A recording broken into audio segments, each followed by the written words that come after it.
పాత బట్టలు దానవీయలేం, పాత పేపర్లు దానవీయలేం, పాత వస్తువులు కూడా అమ్మేయడమే. అదే అమ్మేయాలా? అందులో ఏమొస్తుందమ్మా? ఇంకా విచిత్రమైన వార్త నేను మా శ్రీమతి ద్వారా విన్నాను. వీలైనంత తొందరగా మహిళలకు చెప్పేయడం మంచిదని చెప్పేస్తున్నా.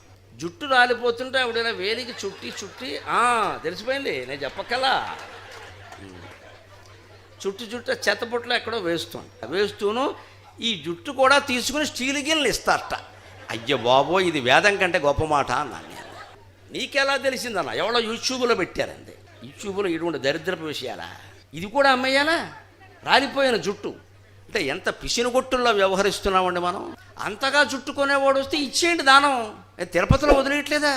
అది కూడా అమ్మేసుకుని ఓ స్టీల్ చెప్ప కొనుక్కొని అందులో కాఫీ తాగాల. 100 కోట్లు ఏమయ్యాయి? పిల్లలేమో జబ్బులు వచ్చి చచ్చిపోతున్నారు. ఇక్కడ ఇంట్లో అందరికీ అనారోగ్యాలేనా? మనం ఇవి అమ్మేసుకోవాలా? ఎక్కడా ఔదార్యం లేకపోతే ఎందుకండి వినడం ప్రవచనాలు?